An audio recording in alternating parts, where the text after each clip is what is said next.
Before I introduce our speaker, I want to thank the many, many people whose efforts make events like this possible. In particular, I want to thank the Phil and Pat Muck family for making tonight's event possible. I also want to thank those who help with the details. So the events office, Nikki Ohms and Isabella Marchand. I want to thank Linda Johnston and the College of Business helping bring our speaker here. I want to thank Brandon Logan of Cremedia for doing the videography, and we're still looking for our low altitude satellites that we talked about last time. Still haven't found them. Got to follow up the spy balloon joke with another spy balloon joke, right? Also, of course, I want to recognize our undergraduate fellows. Their talent and curiosity and their humility are inspiring, and I want to encourage the undergraduates in the audience. If you are interested in participating more intimately with the George Washington Forum, getting to know our speakers and participating in our reading group, applications are open for next year. You can go to our website, gwfohio.org. The Get Involved tab, you can find the application information. Tonight's speaker. I am personally thrilled to have Professor James Otteson with us tonight. His work is some of my favorite because it harkens back to the thinkers of the Scottish Enlightenment, David Hume, Adam Smith, and the sort of economic thinking that really inspires not just the thinking about profits and prices and the way markets function, but also the very important aspect that the ethics and moral philosophy play in questions of well-being and prosperity and things of that nature. So Professor James Otteson joins us from the University of Notre Dame, where he is the John T. Ryan Professor of Business Ethics and Director of the Honors Program in the Mendoza College of Business. He specializes in ethics, moral philosophy, political economy, and history of economic thought. As I mentioned, his work reflects the thinking of the Scottish Enlightenment, and he expresses it in a way and emphasizes the importance, again, of the humanity of mutually beneficial exchange and what it means to engage in the economy, and that commerce really is a moral activity between people, and losing sight of that is a detriment to economic thinking, a detriment to all of our well-being. And I think his message tonight will help emphasize that. He has a long list of books, which include his most recent, Should Wealth Be Distributed? A Debate with Stephen McMullen, The Essential David Hume, The Essential Adam Smith, rather. Honorable Business, A Framework for Business in a Just and Humane Society, The End of Socialism, What Adam Smith Knew, Adam Smith, Actual Ethics, Adam Smith's Marketplace of Life, and the subject of tonight's talk, 7 Deadly Economic Sins, Obstacles to Prosperity and Happiness Every Citizen Should Know. Please join me in giving a warm welcome to Professor James Otteson. Thank you very much, Court. It's a pleasure to be with you all. Thank you for coming out on a Tuesday evening, despite the high school. I thought it was one of your basketball games, but it's a high school basketball game. So before I begin tonight, I would like to thank everybody for coming and for the kind invitation, but with a disclaimer. And the disclaimer is that I'm not an economist. Now, I don't know if you're going to hold that against me or not. Some of my best friends are economists. I have nothing against economists. My PhD is in philosophy. As an undergraduate, I was a great books major. I was an undergraduate at Notre Dame. They have a great books program. I was an undergraduate in the great books program. Got my PhD in philosophy. So I come to economics by way of a humanities-trained outsider who has come to appreciate some of the things that the discipline offers, and also to think, and I don't know whether some of you share this view, but I'd be happy to talk about it. I also think that many of the people who are doing the best work in economics, with some people in the room as notable exceptions, some of them are their own worst enemies because the way they talk about economics and the kinds of things they do in their professional lives as economists bear a very distant relation to what looks like anything like what actual human beings do or what actual human beings are concerned about. So this is what I would like to talk about tonight. So my disclaimer is I'm a philosopher by training, but I have, as I say, come to be an appreciative amateur in the discipline. Oops, I'm hitting the wrong button. There it is. Okay, so I wrote this book called 7 Deadly Economic Sins. Now, you've all heard of the 7 deadly sins, right? Has everybody heard of those? Could you name them all? Well, there's one, avarice. What? I was trying to go. Yeah, this is a famous painting by Peter Bruhl. I don't give it to you very large because it's kind of a disturbing painting. I don't actually want you to see very much about it. But he made one for each of the deadly sins. If you want to go look them up, you're welcome to do so. But fair warning, they're R-rated. So here's the list. You ready? Pride, greed, lust. How many did you get right? Envy, gluttony, wrath, sloth. Do you know what all of those are? You know what sloth is, right? Okay. So those are the so-called 7 deadly sins. So why are those called the 7 deadly sins? There are other kinds of sins, obviously. Why are those the 7 deadly sins? Well, for a couple of reasons, I think, and I don't think you have to have any particular theological or religious worldview to recognize that these are particularly prone for human beings to fall into. They're very difficult for us to master all of them. In fact, if you think you've mastered one or a couple, almost inevitably you'll find yourself indulging other ones. There probably is no time in any human being's life when you've mastered all of them. So we have a peculiar predisposition to engage in them, to indulge them. They seem particularly alluring to us. But at the same time, so that's part of it, but at the same time, in addition to that, they also cause all kinds of destruction in our lives. They're bad for our lives, not just for other people, but even in our own lives. So to the extent that we indulge in these things, they have lots of direct and indirect ancillary bad consequences. So for quite a long time, for many different kinds of philosophical, religious traditions, these have been identified as 7 of the most pressing things that we need to work on in order to be virtuous people. Okay, so those are the 7 deadly sins. Oh, I have to make sure I stay in the, sorry. Yeah. There's a camera on me, apparently. Maybe I stand over here. Okay, what about economic sins? So I'm going to talk about a couple of so I wrote a book, and when I talk about 7 of these. And I'm going to talk about a couple of them tonight. But before I talk about them, you might say, well, economists don't exactly agree on everything, do they? In fact, are there any things? What do economists not agree on? Well, all kinds of things. And in fact, basically everything. Everything you can think of as an economics issue, you're going to find economists on all sides of it. And it's not just that. Economists don't agree on things like, well, when's the next recession going to be? Are we in a recession at the moment? How much debt can we have?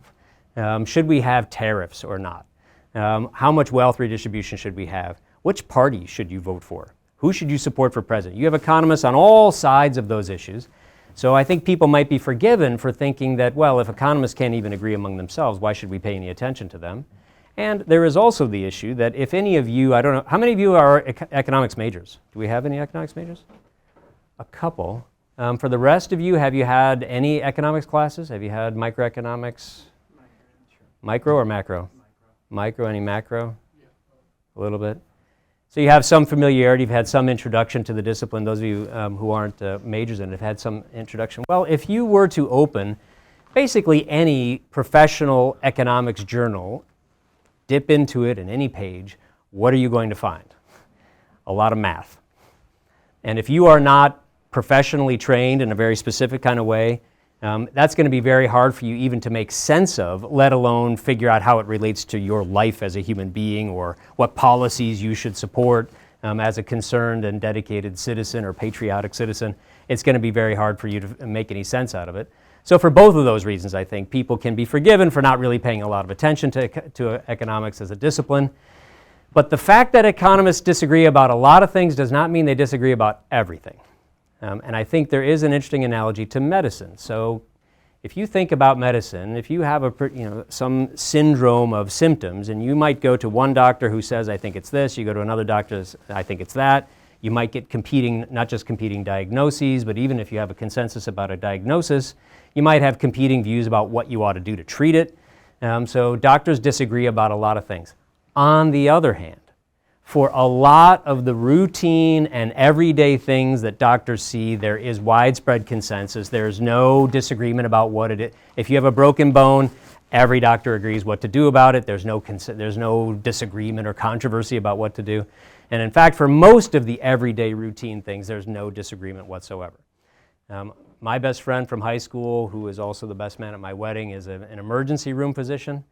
And he I think half-jokingly, so he's board-certified emergency room doctor, I think he just half-jokingly says that about 50% of the patients he sees, he treats them exactly the same way, Motrin and rest. Doesn't really matter what, for about half of them, doesn't really matter what it is. They come in, they say, oh, I broke my leg. No, you didn't. Motrin and rest. Oh, but my shoulder was separate. No, it's not. Motrin and rest. Oh, I think I have lupus. No, you don't. Motrin and rest. You know, they go on WebMD. He hates WebMD because they go on and they say, oh, it turns out I have multiple myeloma. No, you don't. You just have a headache. That's all you'd have. So for a lot of the more esoteric or unusual things, yes, there can be disagreements about, among doctors about what to do, even how to diagnose things. But for a lot of the everyday treatments, I think there's something similar about economics. A lot of the things that we hear economists giving public opinions about tend to be pretty far away from the basic principles of economic reasoning. They're based on a number of assumptions, and as you add the assumptions, you multiply the probabilities and things start to go down, so you get a lot more variation. I think that's a little bit of what goes on in economics as well. So here's what I would like to argue. There are some economic fallacies that most, not all, but most economists would agree that these really are some of the fundamental principles of economic reasoning. I want to argue that they are in contrast to things that seem intuitively compelling. That's one of the reasons why it's hard for us to understand. So I'll make that argument in just a bit. But they're counterintuitive. They're a little bit like the physicist who says to you, hey, you know that chair you're sitting on is actually mostly empty space, which is true. But it's very counterintuitive, and you have to learn something about physics to understand what that could possibly mean. There's things like that in economics as well. So there are pretty fundamental truths that most economists accept, but they're counterintuitive, which means that the opposite of them is intuitively compelling. Does that make sense? So the opposite view that I'm going to argue is intuitively compelling, which is why I think these economic sins, as I'm going to call them, continue to recur. People continue to believe things that turn out not to be true. So despite the fact that they're intuitively compelling, they too, like the moral sins, the 7 deadly sins of morality, lead to waste, they lead to loss, they lead to foregone prosperity. We could have had much more prosperity than we in fact have. And if we could get rid of them, if we exorcise them, exorcism, not exercise, exorcism, I think it can lead to benefit not only in our personal lives, but also as we evaluate public policy. So that's going to be my goal tonight. I'm going to try to make that case for at least a couple of these so-called economic sins. Okay, so again, somebody coming to economics and to appreciate economics from outside the discipline, this is something that I have found curious about it. Almost everybody has very strongly held beliefs about economic matters. Probably all of you in this room do. And yet, almost none of the people who have these strongly held economic beliefs have actually studied any economics. Isn't that interesting? Why would that be the case? So we have very strongly held opinions, but people tend to be innocent of the entire discipline of economics. Now you might think in other areas, if you didn't actually know anything about the discipline, suppose you don't know anything about particle physics or quantum mechanics, you probably don't have strong opinions about it. You're not going to state publicly your strong opinions about it if you don't know much about it, but in economics, people do. So just think here are just some issues that you may yourself have opinions about, but if you don't, you probably know other people who do have very strong opinions about these things. What would happen if we raise the minimum wage, the legally mandatory minimum wage, if we decrease corporate taxes? I picked these more or less at random. There's a whole range of things that people tend to have very strong opinions about. My guess is that at least some of you have very strong opinions about at least some of those. But that will include, you don't have to raise your hand and tell me, but that will include even those of you who don't know anything about the literatures that have studied these. And each of these issues has very extensive literatures. So the economists in the room can confirm that for me. There are very extensive empirical investigations into each of these things. Yet most of the people who have opinions about it don't know anything about it. That doesn't stop them from having an opinion about it and possibly even voting on the basis of those opinions. So here's what I would say. Suppose we study the literature on these topics. Does the literature on these topics determine what we should do? The answer to that is no, it doesn't. It should inform our decision about what to do, but it doesn't tell us whether we should do it. So pick any one you would like. Is immigration, number 3, is immigration a net positive or negative on the economy? Suppose it turns out that immigration is a net positive on the economy. Does that mean we should have open borders? Okay, well, that doesn't entail that. Suppose it were the reverse. It has a net negative on the economy. Does that mean we should not let immigrants come into the country? Knowing the empirical aspect of that, or as I call it, the descriptive statement about it, what's empirically true or likely empirically true, doesn't tell you what you ought to do or what you should do. That's the normative judgment. To come to a normative judgment about what you ought to do, because sometimes, after all, doing the virtuous thing requires sacrifice, right? So the fact that something could be costly doesn't by itself mean you shouldn't do it, because sometimes doing the right thing does require a cost. So telling you whether you should do it or not, I would argue, requires knowing something about what the likely effects are. That's the first step. It's necessary but not sufficient for knowing what you ought to do. And I think that's something similar in medicine. If you have suppose you have a somewhat complicated issue and you go to a medical doctor, what you might get from the medical doctor is something like, well, here's my recommended treatment. If we do this, I estimate this is a 25% chance of this, there's a 30% chance of this, etc. What does a good medical doctor then do? Stop and let you decide, because the doctor can't know what your risk tolerance is, what your other, what the other responsibilities, obligations, concerns you have. What they do is lay out to the best knowledge that they can, here's the likely results of these different courses of action, and then you have to decide based on other factors that the doctor is not privy to. I think that's something similar to medicine. Okay, so how do we decide contested economic issues? Here's my proposal. And I argue for this in my book, but I'll just sort of sketch it for you tonight. My proposal is to recur to a great 18th century term that some of us know and love, not everybody knows, called political economy. The discipline that we recognize as economics now didn't get called that until the late 19th century, so over a century late after Smith's. How many of you have heard of The Wealth of Nations? How many of you have heard of Adam Smith? You've all heard of Adam Smith, right? How many of you have heard of his book, The Wealth of Nations? Who can tell me in what year it was published? 1776, a gold star for the lady in the back. Very nice. That was an auspicious year, of course. What else happened in 1776?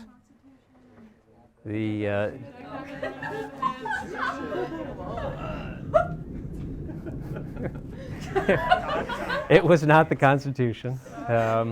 That's the year that David Hume died, of blessed memory. Yes. I'm kidding. It was all, I mean, it was. He did die in 1776, but it was also the signing of the American Declaration of Independence. Okay, so what did they see themselves as doing? What did Adam Smith think he was doing? He thought he was engaging in something that he called political economy, and here's how I would describe that.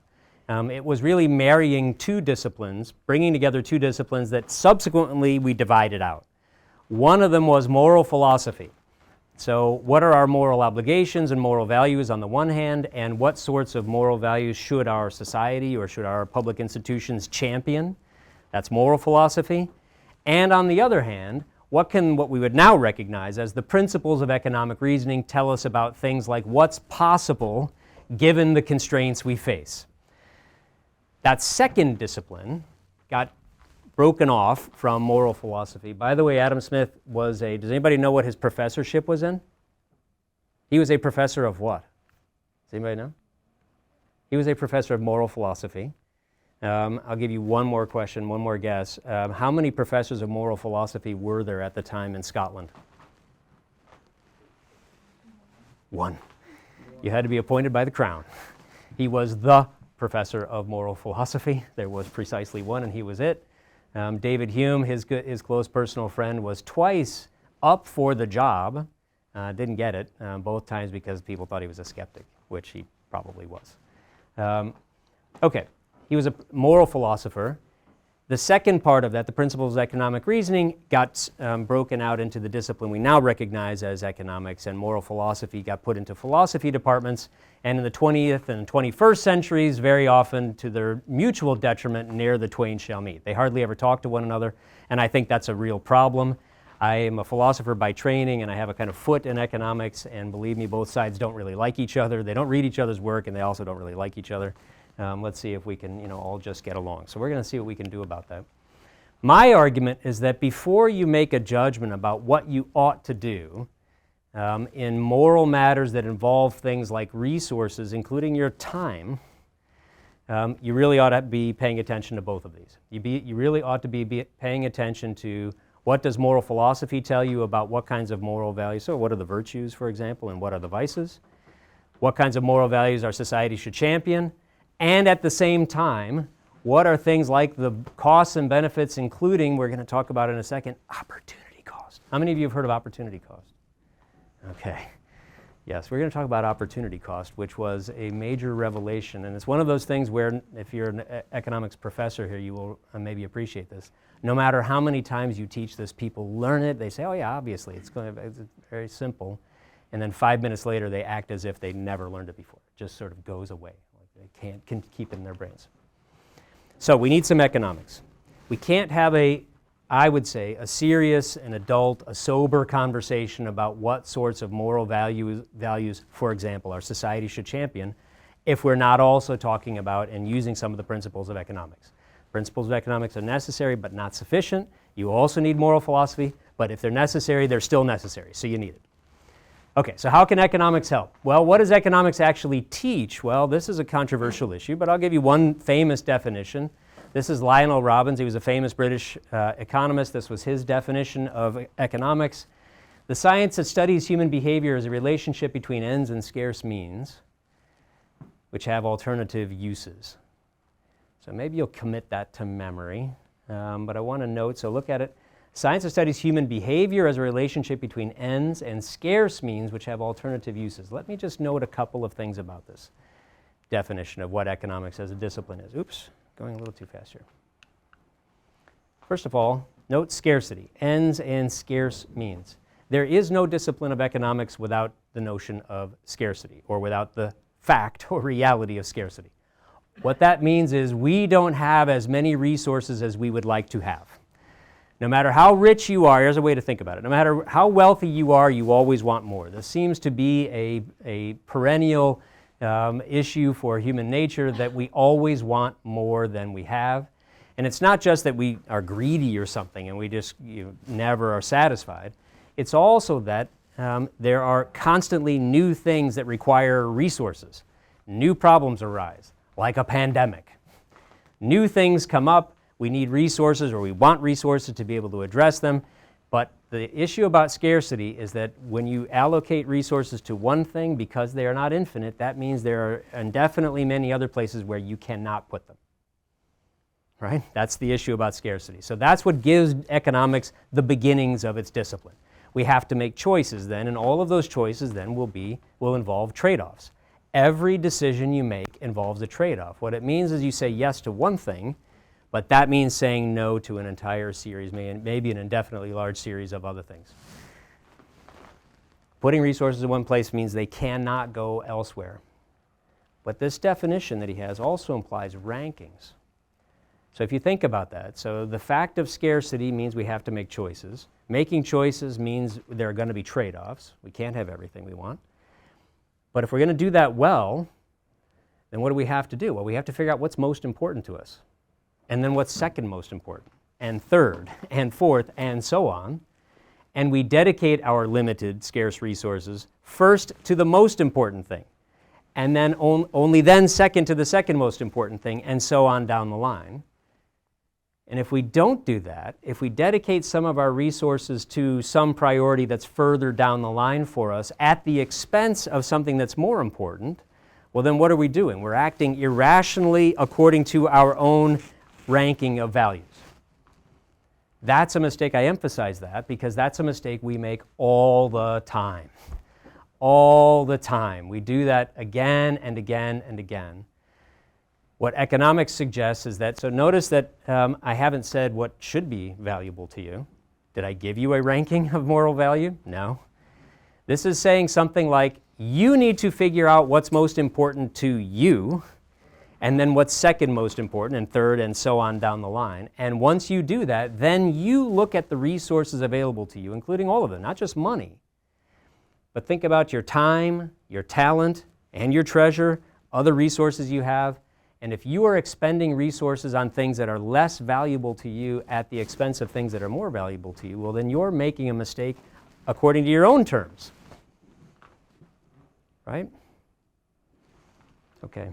Did we ever figure out what that is? Oh, it's a meeting. It's all right. No, I just am curious. They're having a meeting. Okay, so how do we decide to allocate these scarce resources, our time, talent, and treasure? Another hard question is, can we increase our resources? Now, you probably have your answer to that. Can we increase our resources? When this discipline of political economy was getting off the ground, that was a real question. And in fact, for many people today, that is still a real question. They're not sure we can actually do that. Now, if you're an economics student, maybe you think, oh, of course, or something. But I invite you to use your intellectual imagination and put yourselves in the shoes of other people who haven't learned anything about economics, or maybe don't know much about the history of economic development since the 18th century, and imagine what they might think. Because that happened. Have you all seen that graph before, or something like it? Or have some of you seen that graph? Let me tell you what you're looking at. You're looking at the total amount of wealth generated in the world for the last 2,000 years approximately, in real terms. So that is inflation-adjusted, constant 2011 dollars, international dollars. So that's interesting, isn't it? Something happened. Do you have a theory about what happened? So what do we get here? Okay, so around the time of Jesus, interesting things going on in the world. As far as wealth is concerned, no, not much. Roman Empire falling, yeah, not much there. Song Dynasty in China, yeah, not much. Martin Luther's nailing the 95 Theses in 1517, yep, no, not much. Interesting things going on, but when it comes to generating wealth and prosperity, nothing. That's a whole lot of not much, and then something remarkable happens. What happens? So how far back do you think we can go? I'm going to show you one more graph. So economic historians disagree a little bit on how far back we can make credible estimates, but I'm going to show you one a little bit further back. That's 12,000 years ago. So now we're looking at the last 12,000 years. Now this is per capita, not total amount of wealth. This is per capita wealth. So here's what you're looking at. We're just taking the total amount of wealth generated in the world divided by the number of people alive in the world at the time for the last 12,000 years all the way up to approximately today. I'm showing you two different lines. One was the blue one is from Angus Madison, who should have won the Nobel Prize for figuring out how to calculate this, basically single-handedly all the way back to year one, all using purchasing power parity, if you know what that is. It was an extraordinary achievement. He died before he could get the Nobel Prize. Brad DeLong is a contemporary economist. He's at Berkeley. He's the red line there, calculates it back to 12,000 years ago. The difference that you see there between the two lines, I think, is it's owing to slightly different ways of calculating. I think the difference is less interesting than the consistency between the two lines. Brad DeLong, by the way, thinks we can make credible estimates going back even further than 12,000 years. Some of you may know. Anybody want to take a guess? How far back do you think he thinks we can make estimates going back to 1 million years ago, to early hominins on the planet.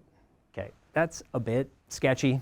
There you're making quite a bit of extrapolations on the basis of not much actual data. There are things you can do. You look at fossilized, so archaeological digs, and you find fossilized feces. Does everybody know what feces is? Yeah, and you look at what kind of protein is in it, and that might suggest if the protein wasn't locally available or if they were buried with materials that weren't locally available. What does that suggest, by the way?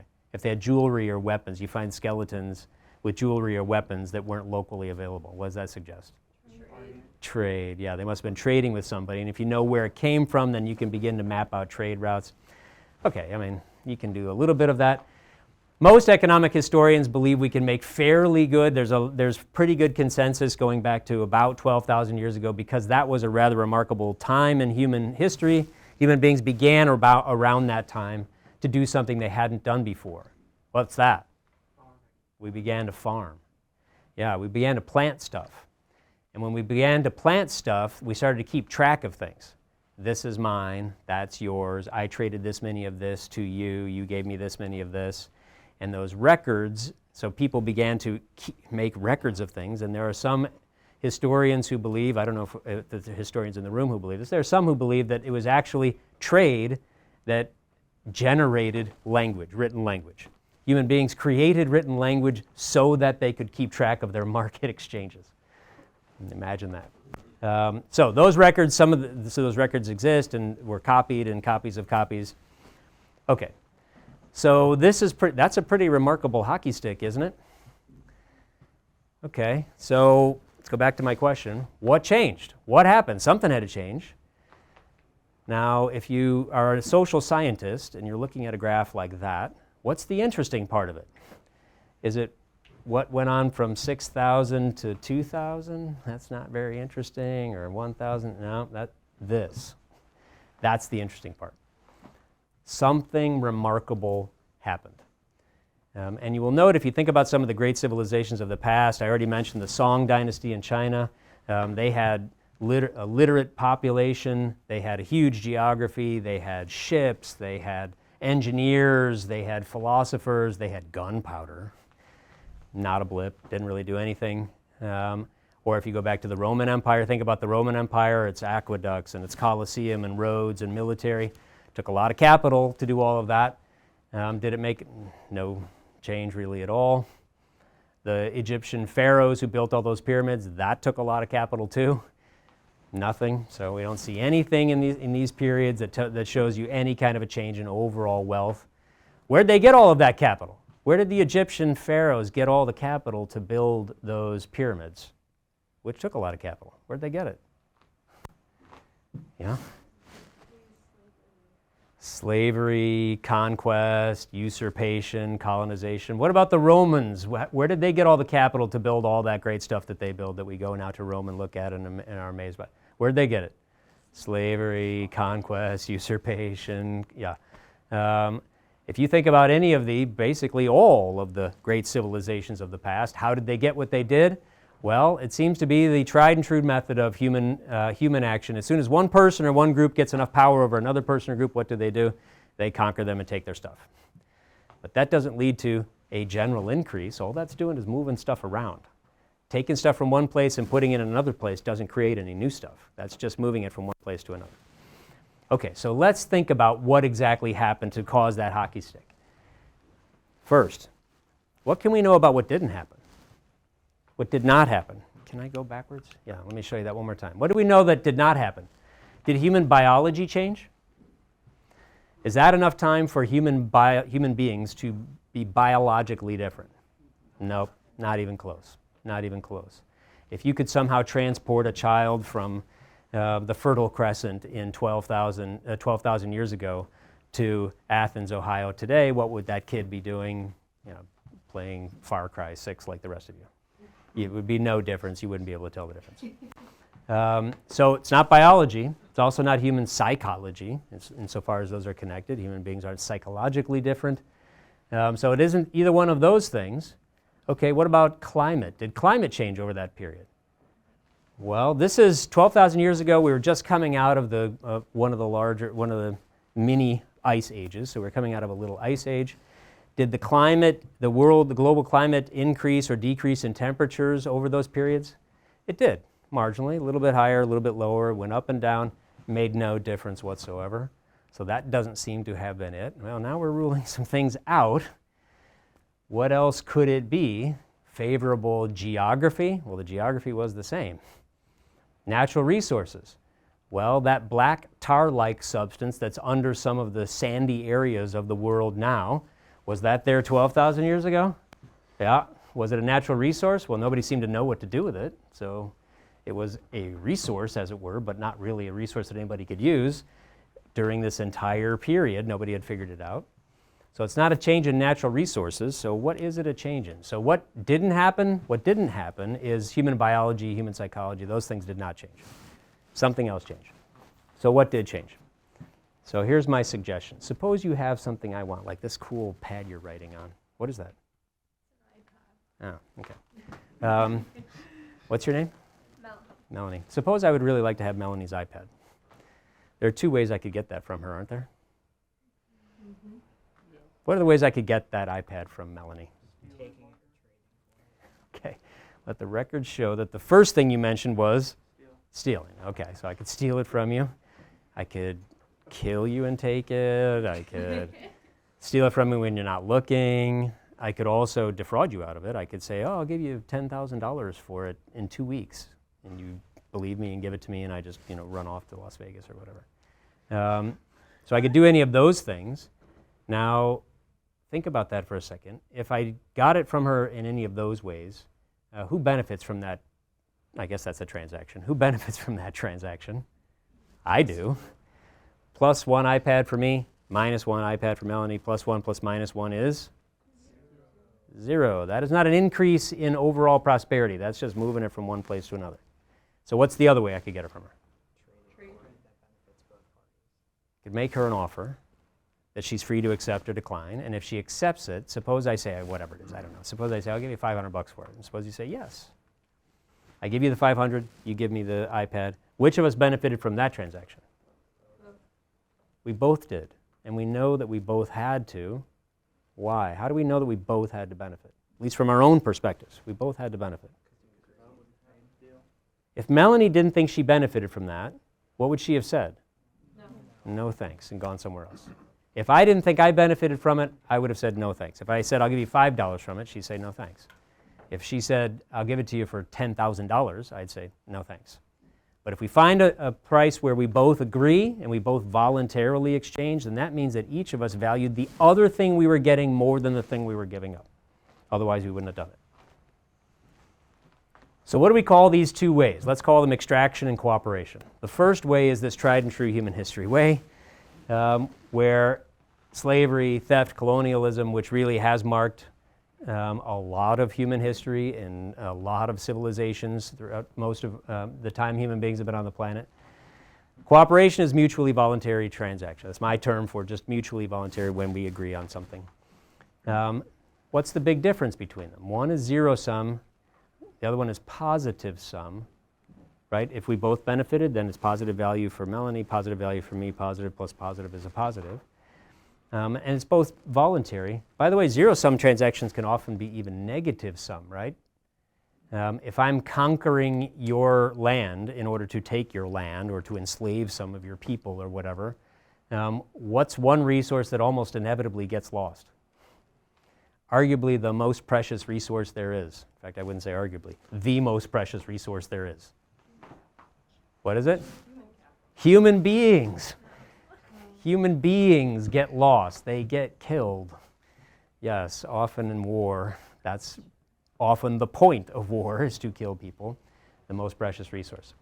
Okay, all right, here's your in-class quiz for today, everybody. So we're going to take an in-class quiz. I have 2 questions for you. Between the two of them, extraction and cooperation, which one is more moral? Cooperation. That wasn't supposed to be the hard one. That was supposed to be the easy one. Can we all answer that one together? Cooperation. Okay, thank you. Does anybody want to dispute that? Okay. All right. I have a lot of notes.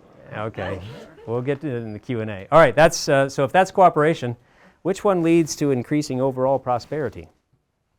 Cooperation. By a spectacular stroke of good luck, it's exactly the same one. Okay, so answer to my question of what happened is this. And this is my economic sin number 1. And this, I think, is the most prevalent economic fallacy that people continue to believe forever. That is that all wealth increase is, in fact, zero sum. Now, is some wealth increase zero sum? Yes, extractive wealth increase is zero sum. Can we benefit ourselves by stealing from others, by conquering and taking from others without asking their permission? Yes, we can. We do. Human beings have done that throughout their history. But that's zero sum at best, maybe negative sum, but it's at best zero sum. Can we also increase wealth through positive sum transactions? Yes, and that's one that people have a very hard time understanding. So my suggestion is that what happened historically, and some of you may know Deirdre McCloskey, so she is someone who has written quite a bit about this. By the way, that long, low red line on the hockey stick graph that I showed you, there's no real disagreement among economic historians that that took place. There's a lot of disagreement about what happened. So just for full disclosure, I have my own view about it, but there are different schools of thought about what the actual elements were that went into explaining it. But here's one I think plausible suggestion, which is largely taking from Deirdre McCloskey, which is that people's attitudes began to change. Remember a minute ago I asked you which one was more moral. Well, if it seemed obvious to you that cooperation was more moral, as I assume it does seem obvious to you, I promise you that has not seemed obvious to all human beings throughout all human history. In fact, that is a new thing in human history, to think that I morally need to ask anybody's permission for anything. Have you heard the phrase, might makes right? Yeah, that's the principle that basically every human society and every human civilization and basically every human being has believed as far back as we can tell. Whoever is stronger, you make the rules. The strongest one makes the rules, and there's no, appeal to anything else or, well, my rights. Those are new things. What began to happen is that people began to change their mind and started to think that maybe the more moral way to deal with others might be to ask their permission, and if they say no, to respect that. Maybe first we only start with a few people in our immediate group that we extend that to, and then it gets extended to a little bit further and a few other people, and through fits and starts it spreads its way through more and more of civilization, and then that enables more positive sum transactions, and like the miracle of compounding interest, that begins to take off. The great enrichment, that's Deirdre McCloskey's term. Okay, so here's a question I anticipate you might be thinking. Is it also possible that we can get rich at other people's expense? Or that people, in fact, are still today getting rich at other people's expense? The answer to both of those is yes. Yes and yes, it does. And there's one example.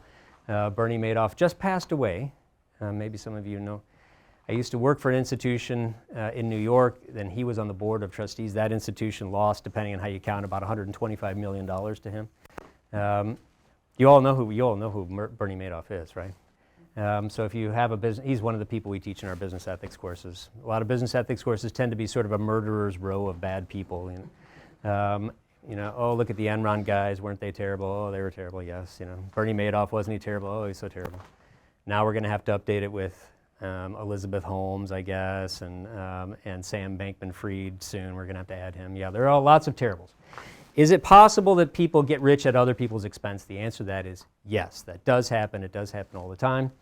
My suggestion is not that that can't happen or that that doesn't ever happen, but that it is also possible to become wealthy without doing that. That's what cooperation is. So cooperation is when you respect other people's opt-out option. And what I mean by that is when I said to Melanie, I'll give you this much money for it, and she said yes or no. If she said no, that means she's opting out, and I respect it. The more people, the more kinds of people across national boundaries, religious boundaries, ethnic boundaries, the more people we believe have what we might call human dignity. But if you respect their opt-out option, to use a kind of economics term, what that does is it levels agency immediately. So if Elon Musk walked in here right now and said, hey, Melanie, I want you to be my personal slave, and I'll pay you $1 billion to do so. I mean, maybe that's the kind of thing that Elon Musk might actually, I don't know him. If she has the right to say no, thank you, then that immediately levels their agency. Because even if he has a lot more, I don't want to speak for you, for any of you, I don't know what kind of situation you have. Even if someone has a lot more money than you, if you can say no thank you to that person and they have to respect that, they can't force you to do something you don't want to do, then all of that money doesn't matter. Your agency, your moral agency is immediately leveled and you are equal moral agents to one another. Okay, so first lesson, discourage extractive exchange, encourage cooperative exchange. We want more of it. The more of it, the better. That generates more prosperity, not at one person gaining at another person's expense, but we all get better together. Okay, this is just connected, and I'll say this kind of quickly. What's the flip side of that?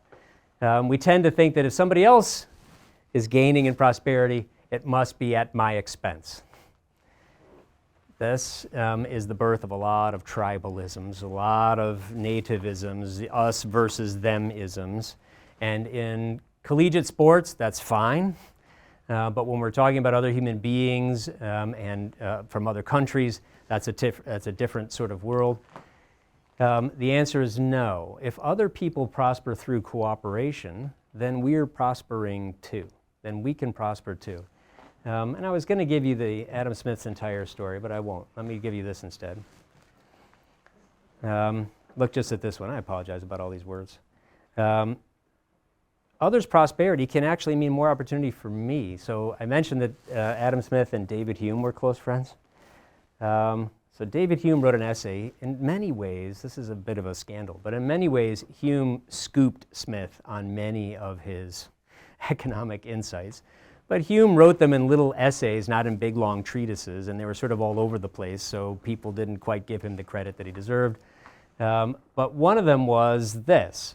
What Hume argued was that other countries, so he was a Scot, he was in the United Kingdom.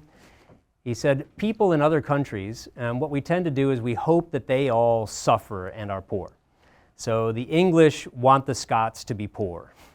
The English also want the French to be poor. The French want the English to be poor, and so on. So everybody sort of, they want to be rich, but we want you to be poor. And so this gives rise to all of these sort of pathological policies about how we want to hold on to our money, but we don't want any of it to go to you, even if we can't eat the gold that we're hoarding. We don't know what to do with it exactly, and so we want to pile up piles of gold. Hume and Smith, both of them said, no, if other countries are becoming wealthy, think of all the things all the ways that benefits us. We can trade with them, we can cooperate with them, we can partner with them, we can go on new adventures with them, meaning economic adventures with them.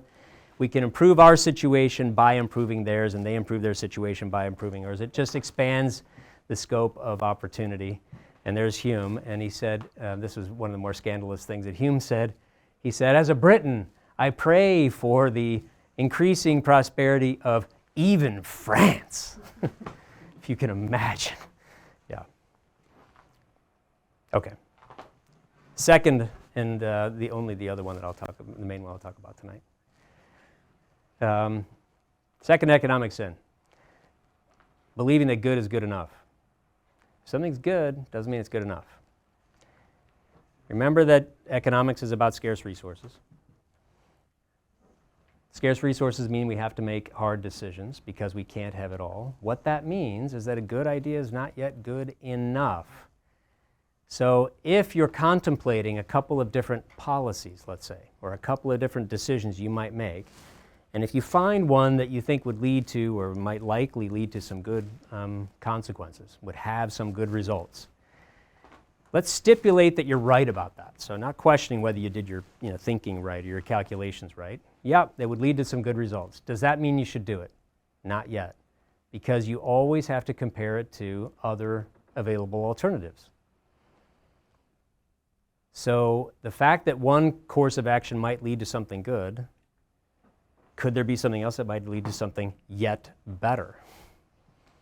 The answer to that is yes. So the fact that it's good is not yet good enough. It has to be better than the others. Have you all heard of Frederick Bastiat? I won't give you the... Oh, some of you have. I guess many of you have not heard about this.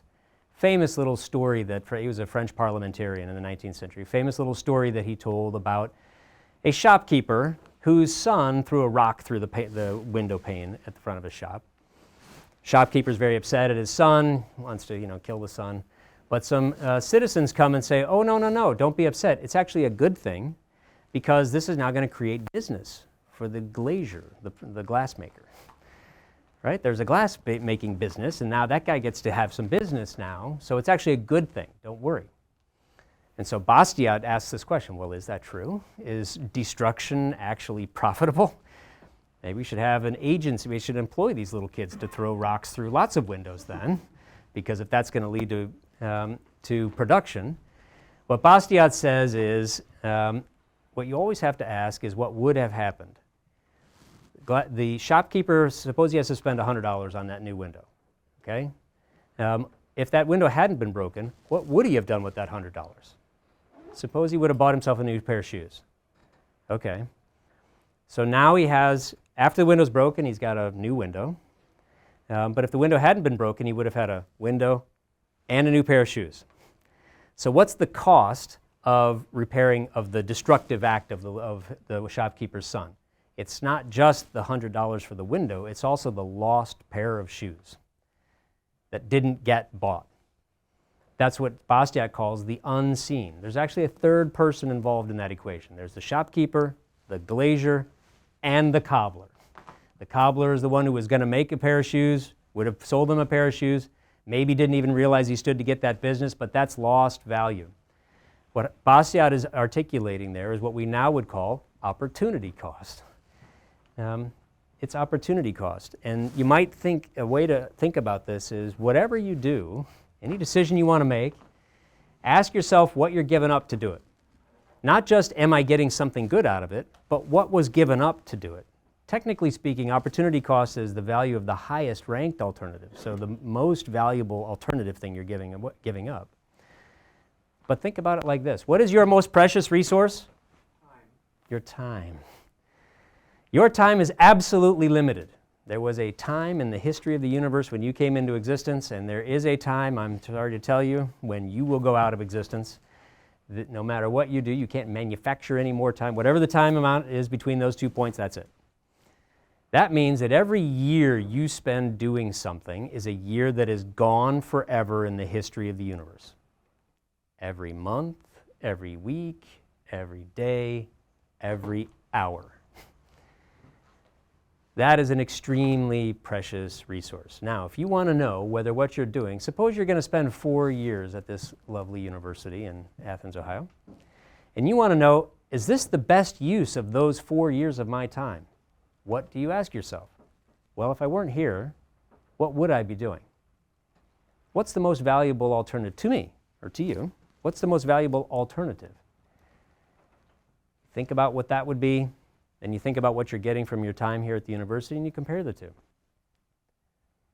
I hope that doesn't cause you to have an awkward thought right now. But with due respect to my gracious hosts, suppose you come to the conclusion that there's something else that whatever it is you would be doing is actually more valuable to you than what you are doing. What should you do? What should you do? Go do that other thing. You should go do that. Yeah. What do you have a suggestion of what that is? I was just chanting transfer. Oh my goodness. No, I'm not trying to talk you into that. But you always have to think about what is foregone and what is lost, because with every choice there is something that is foregone. So I have one sort of hypothetical question there, but you can imagine lots of others. Should the government fund the arts? Suppose you give a long list of reasons, good things that come about from the federal government or from the government, local government funding the arts. That's good, but not good enough. Because even if it's true that it does various good things, what you always have to do is compare it to, well, what would those same resources have done otherwise, which is much harder to do. But you can't be in a position to know what you should do until you do that hard work. All right, ladies and gentlemen, so those are my two that I wanted to talk about. My book is called 7 Deadly Economic Sins. So here are now, how good are you at math? I gave you 2, and how many do I have listed there? This one is a bonus, so I give that one as a bonus. I'm just going to list these for you. I'm happy if you have questions or something, I'm happy to answer. These are the other ones I talk about in the book. Economic sins, there is a great mind. There is somebody out there who knows how to organize an economy. Progress is inevitable. No, it is very much not inevitable. Economics is amoral. That's an interesting one. We don't have to talk about it a lot right now, but if something matters to you morally, then that should affect the decisions you make, including your economic decisions, right? So if your moral belief is not actually changing your decisions, including your economic decisions, then how much is it really mattering to you? We should have equality. Equality of what? There are lots of different conceptions of equality, and almost all of them require trade-offs against each other. In other words, they're mutually inconsistent conceptions of equality, and if you pick one, that means you're saying no to the others, which makes this a much harder question than saying, well, equality is good. Which equality? Markets are perfect. No, they aren't, but then again, nothing is perfect. There is no set of human institutions that is perfect. And then the last one is, we tend to think that if other people are making choices that are different from mine, moral choices, other religious choices, just preferences about what books to read or what movies to watch, that they're making some kind of moral mistake. That's not necessarily true. Sometimes it's just that they're different, and that's okay. Not everybody is you. The world and I fallacy. This one is to assume that that other people either are exactly like me, or if they aren't, they should be. And if they have different preferences or choices or hierarchies of value, they're making some kind of mistake. All right, so here are my concluding thoughts, ladies and gentlemen. All of us on all sides of the political and economic spectrum, I think, I assume, want a just and humane society. So if we start there, then we can actually begin, I think, I hope, having conversations with one another, regardless of who we vote for or what kinds of parties or other kinds of affiliations we have. We all want that, or we should all want that. We also all want, I think, increasing opportunity and prosperity for everybody. So if we start there, then the hard question becomes, well, how do we get it, especially given these things that seem to be endemic features of both human nature and the human condition? Scarcity of resources and limited self-interested people with benevolence, but limited benevolence. In other words, that itself seems to be a scarce resource, benevolence, care for other people. So my suggestion is the first thing we should do, and I propose this as something for you in your personal lives, but also for thinking about policy, and for my money, this is my little editorializing now, I really wish that this would be important for economic development. If you think about all the things we do to help other countries develop their economies, we do a lot of help. I think the first thing we should do, what is the Hippocratic Oath? First, do no harm. Sometimes the answer about when somebody says something should be done, the answer is nope, because we don't know. The amount of things we don't know vastly exceeds the amount of things we do know. We greatly overestimate how much we know about ourselves, about other people's situations, and this leads us to make all kinds of mistakes. Oftentimes the first thing to do is to say, I don't know, because if I do anything, it could make it worse. So the first step is stop doing bad things to other people. And I would suggest this in development economics as well. What do developing countries need? Oftentimes they need for other people in the world to stop doing bad things to them. If we just stop doing that, a lot of good things could happen on its own. So think of the Hippocratic Oath, and then you can exorcise all of the 7 deadly economic sins. All right, thank you very much, ladies and gentlemen. Thank you. Thank you. We do have time for questions. Happy to take some questions. Let me grab my water.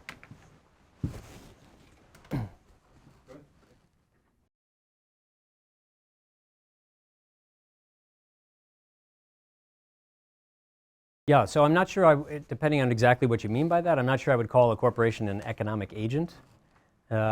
People in corporations certainly are. So firms are often treated legally as agents or as entities that are acting in certain kinds of ways. But this is the moral philosopher in me coming out. I think oftentimes we use categories like groups or firms or corporations as shields for our individual responsibility, because we'd rather shift the responsibility of our own decisions or actions onto something else, including inert things or including tools that we use to effectuate our desires or choices. So the first place to look, I think, is usually, and in this case I would say it obtains here too, the first place to think about when you're thinking about what firms do is what are the people in the firms doing. So that's the first thing. But secondly, there are lots of different competing, not always consistent interests. There are different groups of people who have not always consistent interests. So if you think about employees, if you're thinking about a corporation, you think about a publicly traded corporation. Yeah, so you're going to have shareholders, for example. You're going to have employees, middle managers, executives. They may or may not have the same kinds of interests. And so what you get the company doing is oftentimes a kind of committee work of a tug and pull between these different groups of people. So the overall vision for the company or the corporation might be, we want to create, and if you look at any of the, say, Fortune 500 companies, they all have mission statements. They're all very inspiring. Do you look at them? Do you read them? We want to make the greatest product of X that serves humanity in the following fantastical ways. They mostly say that sort of thing. Now, do they all actually believe that? I don't know, maybe. Does that mean that every person in the corporation is thinking about that at every time that they're making a decision? Not necessarily. That's a much different sort of thing. So how do you get it? Is this really your question? How do you get that to align? Suppose the corporation does have... I mean, just saying you're referencing morality. I was curious Yeah. about some morality of firms. So you're answering that question. Oh, yeah. I mean, does that mean that there aren't bad actors? Yeah, there certainly are. But I do think it's the case. We tend to focus, I mentioned, this is me now, not maybe you. We tend to focus on Fortune 500 type companies. Where does most business happen in America? Small business. We never talk about them in business ethics classes, do we? Because there's too many of them. How many small businesses are there in America? 35 million, something like that. It's a huge number. If you go talk to people who run small businesses, the mom and pop shops, the owners, the family-run businesses, ask them, why are you doing what you're doing? The last thing they will tell you is because I want to make money. That is not what they tell you, and it's not what they believe. I want to do something good. I'm going to make the lives better for my customers. I want to make the lives better for my employees. I want to figure out a way to help my community. Those are all the things. So in many ways that never make it into the headlines, I think that really is, in a deep way, what characterizes the majority of business. Those aren't publicly traded companies, but yes, ma'am, go ahead.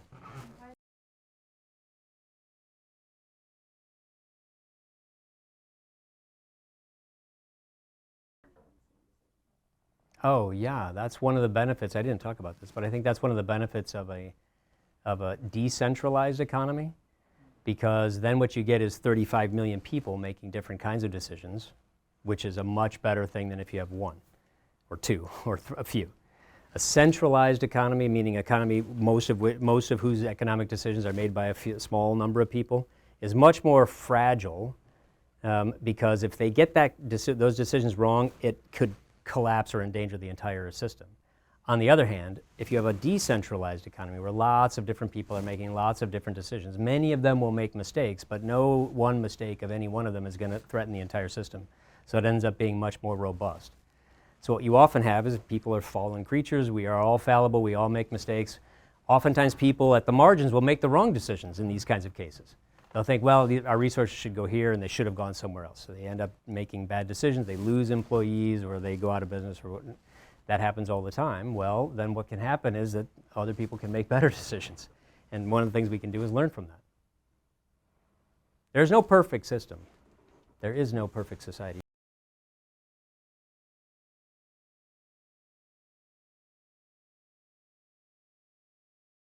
Yeah, well, that's why that hockey stick is such a weird anomaly. And in fact, if my larger argument is right, that's even stranger that that happened, that something began to happen when it began to happen. Well, if human nature hasn't changed, the larger human condition hasn't changed, then that would seem to suggest, and if you have all of these instances of human civilizations that have engaged, obviously, in extraction, why would something suddenly change? What would be different? I mean, the hard question is why something suddenly changed. Why didn't that happen 1,000 years ago? Because no one knew how to... Why not? We're not biologically any different. The world wasn't any different. I think you just build a knowledge. When was the first... you may be oversimplifying things. Okay. Okay. When was the first functioning steam engine? What? Does anybody know when the first functioning steam engine was? Who do we usually credit with it? Yeah, Watt, James Watt. Is that who you would credit with it? James Watt?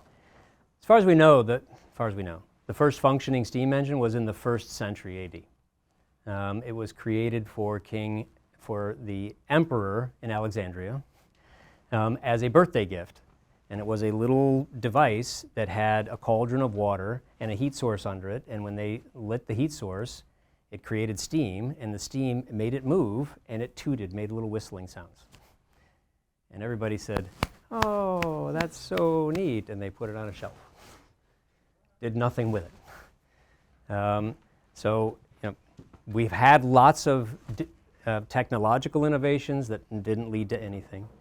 So if you look at let me go maybe in reverse order these 3 questions, all right? The 3 questions. If you look at you couldn't really tell from that graph I was showing you, but if you looked at it a little bit more fine grained, what you would see is that it looks as if The Industrial Revolution supercharged something that was already beginning to happen before it. So there were certain preconditions that were necessary. Now, exactly what those were, people argue about that. So there are different schools of thought about that. I gave you one possibility that people began to think differently about how they should deal with people who were different from them, that maybe extending this, what I call the opt-out option, to more than just the people in their own family or the people in their own clan or the people in their own country, maybe extending that to some other people might be something moral to do, also could have some economic advantage. Those two things seem to go together. That seemed to be what gave the impetus to the Industrial Revolution. It's a much more complicated story than that, and I'm giving you a simple version of it. But it did seem to precede the Industrial Revolution. Yeah, and I guess my thing is just that increased economic output seems to follow international extraction on a grander and grander scale. We seem to, But okay. So this brings me. GDP goes up, we have a larger, concentration of fatalities in wars. Globalization makes it so that more countries get involved. Okay. Et cetera. This brings back to the question about, or maybe to the question about Appalachia, and having few options in Appalachia. So it might relate to this. I'm not sure it relates exactly to your question about, what's that? Okay, it definitely does. So what began to happen? So if you take that story, maybe I should put that graph back up, but if you take that story, there's increasing wealth. Where does the increasing wealth happening? Is it happening in all places at the same time? No. Is it happening to all classes of people at the same time? No. What's different? What isn't different is extraction. What isn't different is people going to other places and taking their stuff and forcibly limiting their options. That's not new. That's been going on throughout human history. What began to happen in a few places, only a few, and in a very small, limited sphere at first, was people began to deal with each other slightly differently. That's what began to lead to slight increases in wealth, which led to slight increases, other increases, and that began to, and that really is what took off. What I'm suggesting is that there was a moral, attitudinal change that was really at the heart of that, not the institutions. Institutions don't enforce themselves. Institutions get enforced by people. People's attitudes and I would say moral tastes, moral values had to change first. So have there been people who have, and are there, and Appalachia is not the only poor place in the world. It's one of the poorer places in the United States, but it's certainly not one of the only poor places in the world. So what would this suggest is the best policy about how to deal with people, or how to deal with economic development in a region like that? Sorry? So this would suggest, maybe you're right, but this would suggest, here'd be the hypothesis, that it's an empirically testable hypothesis. You could go look and see, but here would be the prediction. One of the reasons, maybe one of the main reasons, for the lack of economic development is because of restricted options that have been placed on them in the past. So have their options been forcibly limited in the past? So you know the history better than I do, but that would be the prediction. So when I said, do you remember the Hippocratic Oath business? The United States goes, and then the Western world goes to a lot of other countries in many places, and we help them. We have a very checkered success rate at helping other places develop, often because what we end up doing in various different kinds of ways, but we often make things worse than they were before we got there. Why aren't more places developing? Well, think about other countries for a second, then you can see whether this would apply to Appalachia. There are countries in the world today where half of the population is not legally allowed to own property. What half? What half of it? There are countries where women are not legally allowed to own property. Imagine what prosperity they are foregoing by not allowing half of the population to participate in any kind of productive activity. Or if they do, it's all under the table, off the books, cash only, instead of allowing them to own property, take out loans against that property, start businesses, etc. How much prosperity would they have? Well, Now that's a hypothetical, but we can go some way towards answering that question by comparing similarly situated countries to other countries that do allow women to own property, and you can see what happens. Now look at Appalachia. That would be a way to test this hypothesis. So is it that there's something strangely different about people who live there that makes them anomalous from all other human beings? Probably not. Is there something strangely different about the geography? It'll have its own peculiarities, but is it strangely different from all other places? Probably not. Then that begins to make it look as though there's probably been some exogenous, meaning from the outside, limiting of their options, maybe with good intentions, maybe not with good intentions, but limiting of their options that's constraining their own ability to generate prosperity on their own. So that would be the prediction. Now, what does that lead to? So how does that... I just wanted to kind of round and bound the hockey stick. Yeah. What is the hockey stick? It is the long story of extraction and positive some gain. Yeah. It's colonialism, imperialism, primitive accumulation. Yeah, no, many people say that, but it turns out that's not true. It's pretty true. No, because all of that was going on before that. Wealth didn't begin to increase until... At one point, Yeah, but, okay. That graph went back a long time ago, right? 12,000 years. Look, Rome as an empire is very different from colonialism. It's very different from what the modern term colonialism is. Oh, okay. So you want to use a different term. It never occurred like that. Okay, imperialism. But those things, slavery, imperialism, conquering, usurpation, We revved it up. all of that went on. Let me finish. All of that went on, and there was no change in prosperity. What changed when prosperity began to increase? Only when people began selectively, limitedly, to stop doing that. Only as places began to stop enslaving others did prosperity begin to increase. We've got other questions in the audience. Okay, all right, fair enough. Go ahead. Yeah, sorry.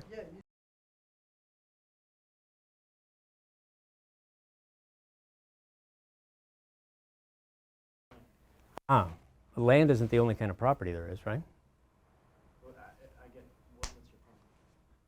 Well, my point is that many people would be happy to give up owning land if they got something else that they preferred. So most people in the world today, just take the United States, over the last 100 years or so, we've gone from having an enormous, a lot of people in America acting as farmers, working as farmers, to a very small proportion of our population working as farmers. So most of them have been willing to give up ownership in land because they got something else they valued more. My answer to your question is that land is not the only kind of property. It's also not the only thing that people value. So in the 21st century in the United States, in fact, there's a lot of value in a lot of other things, and many people are perfectly willing, in fact, happy to trade working on land for doing things like being students at universities or working for Google. They'd much rather do that. And so that, I think, is a positive effect of increasing prosperity. It gives people options that they didn't used to have. That was not an option for most Americans and most of the world not too long ago. And it is still not an option for some people in some parts of the world now. But one of the ancillary benefits of increasing prosperity is it gives people more options than they otherwise had. And that's one of them, I think. Yes, your question.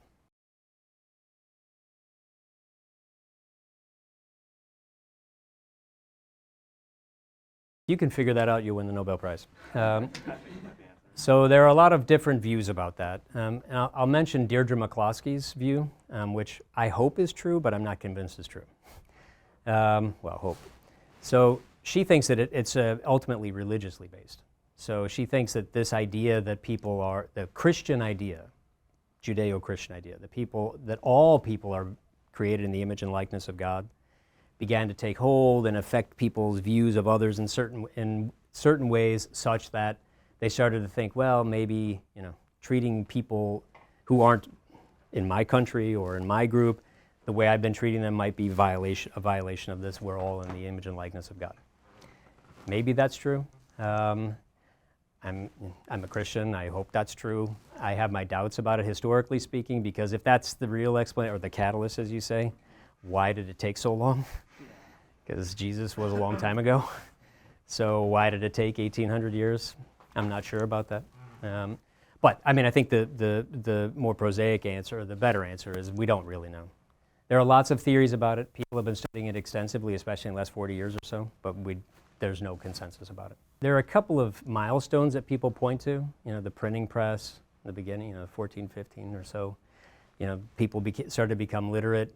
Maybe, all of these things may have played some kind of role, but it took a while for them to really come to effect. I mean, in the 18th century, a lot of people, exactly what proportion is very hard to know.